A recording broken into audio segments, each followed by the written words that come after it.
Dear student பாருங்க, இன்னைக்கு அதே DWSல மெயில் மெர்ஜை பற்றி பார்ப்போம். வேர்ட்லேயே இருக்குது. வேர்டை ஓப்பன் பண்ணிவிட்டேன். நான் இதெல்லாம் டைப் பண்ணி வச்சுருக்கேன். டைப் பண்ணி வச்சுட்டு மார்க் ஷீட்டு ரெடி பண்ண போகிறேன். யாருக்கு மார்க் ஷீட் ரெடி பண்ண போகிறேன்? அந்த கொடுத்துருக்க நேமுக்கு மார்க் ஷீட் ரெடி பண்ண போகிறேன். நமக்கு வந்து மார்க் ஷீட் ரெடி பண்ணுறப்போ ஒரு ஸ்டூடெண்ட்டுக்கு இல்லை, நம்மளோட கிளாஸில் இருக்கிற அத்தனை பேருக்கு நம்ம 60 பேரோ 70 பேர் இருப்பாங்க. 2 கிளாஸ்னால் 100 பேர் இருப்பாங்க. ஸோ அவங்க எல்லாருக்குமே நம்ம ரெடி பண்ணுறதுனால இந்த பேராகிராஃபில் போய்ட்டு நான் என்ன பண்ண போகிறேன் அப்படின்னு கேட்டேன். இந்த மல்டிபிள் கொடுக்குறேன், இல்லை டபுள் லைன் கொடுத்தேன்னா அந்த ஸ்பேஸ் ஜாஸ்தியாகும். பாருங்கள், ஸ்பேஸ் ஜாஸ்தியாக இருந்துச்சு இல்லையா? ஸோ இப்போ இதை வச்சு என்ன பண்ணுறேன்னு கேட்டால் நான் போல்டு பண்ணிக்கிறேன். நெக்ஸ்ட்டு இப்போ இதில் இன்சைட்டில் போய்ட்டு நான் என்ன பண்ணுறேன், இதுக்கு டேபிள் போடணும். இன்சைட்டில் போய் டேபிள் கொடுத்தேன். டேபிள் வந்துச்சு இல்லையா? இப்போ மார்க்கில் என்ட்ரு பண்ணுறது ஒரு காலம் வேணும் இல்லையா? ஸோ அப்போ என்ன பண்ணுறேன்னு கேட்டால் இங்கே செலக்ட் பண்ணிவிட்டு மறுபடியும் இன்சைட்டில் போய்ட்டு ரைட் சைடு ஒரு போட்டால் இங்கே ஒரு காலம் வந்துச்சு பார்த்தீங்களா? இப்போ இதில் என்ன பண்ணலான்னு கேட்டால் நம்ம மார்க்கை டைப் பண்ணலாம், நேமை டைப் பண்ணலாம், ரேங்க்கு, டோட்டல் எல்லாத்தையும் டைப் பண்ணலாம். ஒவ்வொரு ஸ்டூடெண்ட்டுக்கும் நம்ம டைப் பண்ணால் நேரமாகிடும். நம்ம ஆல்ரெடி நம்ம எக்ஸலில் போனோம், இதில் பார்த்துருப்போம். அந்த எக்ஸல் ஃபைலை நம்ம வந்து யூஸ் பண்ண போகிறோம். எங்கே இருக்குது அப்படின்னு கேட்டிங்கன்னா, அந்த எக்ஸல் ஃபைலை நம்ம யூஸ் பண்ணி இங்கே எப்படி ஒவ்வொருத்துக்கும் நம்ம ஜென்ரேட் பண்ணணும்னு பார்க்கணும். இதில் வந்து என்னென்னு கேட்டால், இந்த மெனு பார் இருக்குல்லையே மேலே பாருங்கள், ஹோம், இன்செர்ட், டிசைன், அதில் இருக்குல்லையா மெயிலிங் இருக்கும். அந்த மெயிலிங் எடுங்க. இங்கே போனீங்கன்னா செலக்ட் ரிசப்ஷன்ஸ் இருக்கும். இதை போனீங்கன்னா யூஸ் எக்ஸிஸ்டிங் லிஸ்ட், ஏற்கனவே இருக்கிற லிஸ்ட்டு. அதில் போய்ட்டு நான் என்ன பண்ணுறேன்னு கேட்டால், டெஸ்க்டாப்பில் நான் வச்சுருக்கேன். டெஸ்க்டாப்பில் மார்க்னு வச்சுருக்கேன். ஸோ அந்த ஃபைலை நான் ஓப்பன் பண்ணிக்கிறேன். ஓப்பன் பண்ணிட்டேன் அப்படின்னு கேட்டிங்கன்னா, ஷீட் நம்பர் 2 ஓப்பன் பண்ணிட்டேன்.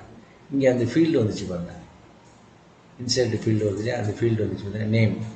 இப்போ நேமில் எனக்கு நேம் வேணும் இல்லையா? இங்கே நேம் தானே வேணும். அதனால் நேமை கிளிக் பண்ணிடுறேன். நேம் வந்துச்சா?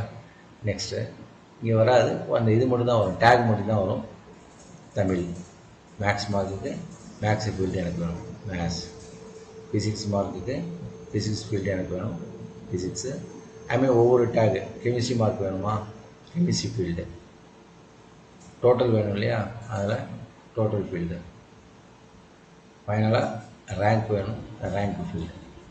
இது எல்லாத்தையும் நான் கொடுத்துட்டு நான் இப்போ என்ன பண்ண போகிறேன்னு கேட்டிங்கன்னா, இங்கே ஒன்று ஒன்றா போய் பார்க்குறேன் நம்ம.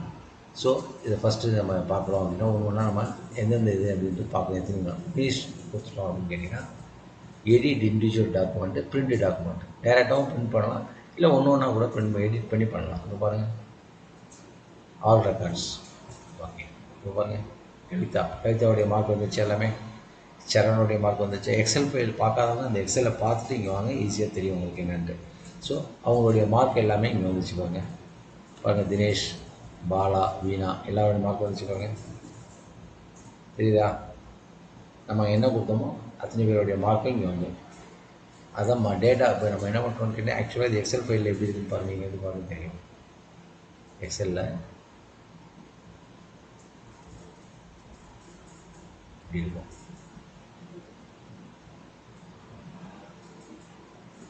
இப்படி இருந்தது தான்.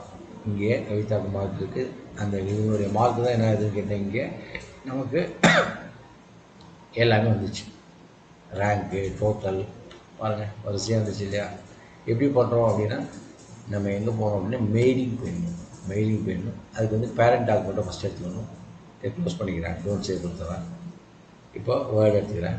வேர்டில் இங்கே வந்து இதில் இந்த ஃபீல்டு வரதுக்கான எனக்கு என்ன, மெயிலில் போயிட்டு இங்கே செலக்ட் ஷிப்னு போனோம்னு வச்சுக்கிறேன். Use existing list.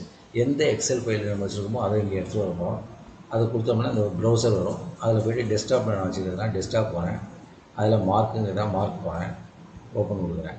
Mark open ஆகிடும். ஓப்பன் ஆகிடுச்சு இல்லையா? இப்போ இங்கே மெயில் மெஜில் இன்சைட்டில் என்னென்ன ஃபீல்டு அங்கே கொடுத்தோமோ அதெல்லாம் வந்துடும். அந்த ஃபீல்டெல்லாம் இங்கே வந்து நீங்கள் கிளிக் பண்ணிட்டு தான். சப்போஸ் இங்கே வச்சுட்டு மறுபடியும் இன்னொருத்தர நான் கொடுக்குறேன். இன்சைட்டில் நேம் கொடுத்தா 2 வாட்டி நேம் வருது இல்லையா? ஸோ அதுமாரி செலக்ட் ஆகி வந்துடும். ஸோ இதில் தான் நம்ம பார்க்குறது தான் மெயில் மெர்ஜ். இதனால் என்ன ஆகுதுன்னு கேட்டால், ஒரே நேரத்தில் ஒரு 10 பேருக்கோ 20 பேருக்கோ 60 பேருக்கோ எவ்வளோ பேர் வேணால் நீங்கள் என்ன பண்ணலான்னு கேட்டால் மார்க் ஷீட் ப்ரிப்பேர் பண்ணலாம். இதே லெட்டர் அனுப்புறா இருந்தாலும் அட்ரஸ் இருந்ததுன்னா டைரெக்டாக அந்த அட்ரஸ்க்கு அனுப்பிடலாம். ஸோ இதெல்லாம் யூஸ் ஆகிறதுனால இந்த mail merging very very use. இதை திருப்பி செஞ்சு பாருங்கள். நீங்கள் ஒரு தடவை உட்காந்து இதை பார்த்துட்டு அதை செஞ்சு பார்த்தீங்கன்னா உங்களுக்கு இது ஈஸியாகிடும். வாழ்த்துக்கள். வாழ்க வளமுடன்.